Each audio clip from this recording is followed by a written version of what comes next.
pouco confuso, inclusive, Fábio, em relação a esse comunicado de ontem do Fed. Eu achei um pouco confuso em alguns pontos, né? Primeiro, a gente sinaliza que na fala ali do Jerome Powell, não, vamos continuar o que for preciso para conter, trazer a inflação para dentro da meta, que o jogo praticamente não estaria ganho. Só que depois, né, a gente vê ali um tom diferente, parece que o pico da inflação se foi, a gente não pode descuidar, mas também a gente talvez esteja aí olhando já para um horizonte de uma inflação menor, até porque a gente viu que conseguiu ter uma queda ainda assim, né, da inflação no último mês, mas eu fiquei um pouco confusa nesse tom dele. O mercado entendeu ali, né, a princípio, positivamente. A taxa era já aguardada, acho que ninguém argumenta isso, mas estava mais entendendo quais serão os próximos passos. Eu queria entender um pouco da sua visão sobre o Fed. O Powell, ele virou a mãe que ninguém respeita. Todo mundo, uma época da sua vida, tomava uns esporros da mãe e falava, tá, beleza. Aí precisava vir o pai e pôr moral em casa, entendeu? Quando ele fala, e ele usou o plural algumas vezes, como você falou, era totalmente esperado o 0,25, mas se esperava que ele desse um recado para o mercado do seguinte, olha, não tem pivô do Fed, não tem pausa, vamos continuar subindo, e ele fez tudo isso. Só que ele me lembra a época quando minha mãe vinha me dar bronca quando eu era criança, né, que você é irresponsável, e de tanta bronca que ela te dava, gritava porque largou a mochila na sala, ele gritava porque não tirou o tênis, gritava porque não sentou na mesa, você já não respeitava mais. Aí seu pai chegava e falava, se eu encontrar a mochila no sofá de novo, você tá frito, você nunca mais põe a mochila no sofá.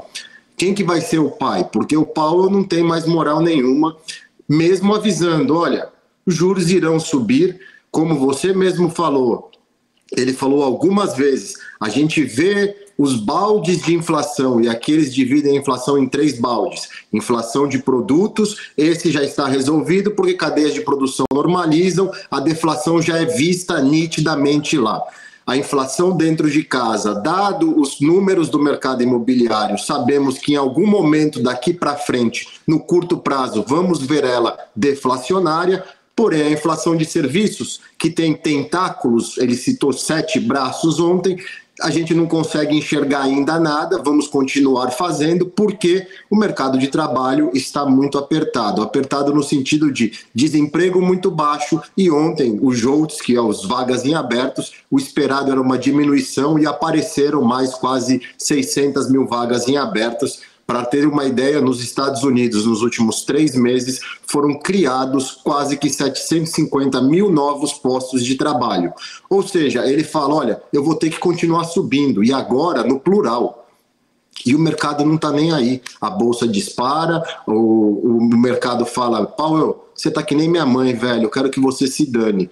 O problema, a gente viu isso em 2007. Magnitudes diferentes, mas vimos isso em 2007. E 2007 não foi há 40 anos atrás. Em 2007, quando a bolha começou a inflar de tal maneira, a hora que as coisas começaram a parecer que iam se resolver, o próprio Fed soltou um paper pelo Fed de Dallas falando, acreditamos no soft landing. E o soft landing foi um nuke que veio no mercado imobiliário e no mercado financeiro e todo mundo quebrou. A história não se repete, mas ela rima, e eu acho que cada vez mais a gente está caminhando para um final que vai ser muito doloroso. Dificilmente os Estados Unidos e o mundo revertem esse quadro inflacionário do jeito que ele está hoje, de uma maneira suave. Eu acho que soft landing e Papai Noel, hoje na mesma frase funcionam, que é uma beleza.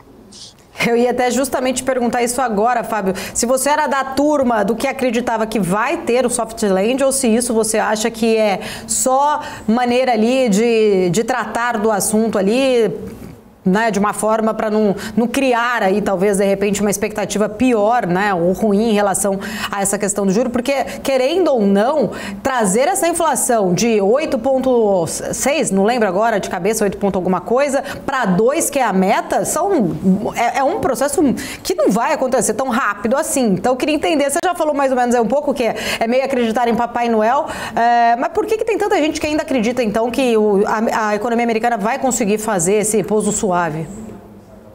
É uma questão que tem muita gente que acredita, mas as condições financeiras não estão tão apertadas quanto o Fed acha. Vide a liquidez abundante que ainda existe e esse anseio das pessoas por busca de retornos rápidos. Se você for olhar a qualidade do dinheiro que está no mercado hoje, é o dinheiro barato, é o dinheiro do oba-oba. Os grandes investidores estão todos avisando, olha, dessa bagunça eu não participo. O Stanley Druckenmiller, ele é um dos caras mais geniais que existe na nossa geração e um cara que tem um retorno em cima do patrimônio que ele administra sensacional. Ele falou, nunca na história da economia americana o Banco Central conseguiu trazer a inflação para a meta sem que a taxa de juros fosse para cima do CPI. O CPI, que é a inflação do povo, e esse que é o grande problema também, porque no meio desse caminho o Fed deu um jeitinho de Zé Carioca e trocou o indexador. O CPI está em 6 e pouco ainda, com a meta de 2 e os juros 4,75. A inflação do Fed, que é o PCI, e ele faz essa mudança em 2012 pelo Bernanke, para tirar o peso da inflação de dentro de casa, para poder ter espaço para estimular a economia, porque no CPI, a inflação de casa no housing, ela tem quase 44% de peso, e no PCI ela suaviza para 22%. E naquela época, com tudo quebrado, eles precisavam estimular a economia, injetar dinheiro. Se você começa a injetar dinheiro, o CPI explode, você tem que parar. Então, o que o Bernanke fez? Se reuniu com os gênios, falaram, vamos dar um jeito nisso, temos outras medidas de inflação, vamos trocar o indexador. E trocaram. Diferentemente do Brasil, aqui nos Estados Unidos, o Banco Central toca o indexador, o governo continua ajustando tudo pelo CPI. Então, além de tudo, tem esse problema. A gente tem um CPI que está alto, o americano de previdência, esse bando de coisa, ainda tem os reajustes pelo CPI, só que o Fed está mirando um PCI de 2%. Mesmo com PCI de 2%, se ele leva isso, hoje ele está 4,4%, o CPI vai continuar 4,5%, ou seja, a inflação vai continuar aqui nos Estados Unidos. A pergunta que a gente tem agora é o seguinte, uma coisa é você ter expectativas futuras ancoradas, quando você começa a ver a inflação de curto prazo convergir com a meta. Quanto mais tempo essa inflação demora para convergir com a meta, piora as expectativas futuras, porque começa a desancorar. Você fala, faltando 3 anos eu ainda não estou nos 2%, faltando 2 anos eu vou ter que começar a achar que essa inflação para frente também não vai estar 2%. E aí, brasileiros que somos e conhecemos, a inércia inflacionária começa a pegar e você começa a se acostumar com uma inflação mais alta, tem mais trabalho. Só que o grande problema aqui agora, Paula, não é nem mais a inflação. Os juros altos, o americano vive extremamente alavancado e ele está se endividando a juros muito altos quando o salário não acompanha esses juros. Você começa a adicionar um monte de combustível que numa fagulha tudo explode e a galera vai quebrar se a coisa não se consertar rápido. E esse rápido parece que não vem depois do dia de ontem. Ficou nítido que o mercado chamou o Powell de mãe e falou, enquanto o papai não vier me dar esporro, mamãe, eu quero que a senhora se dane.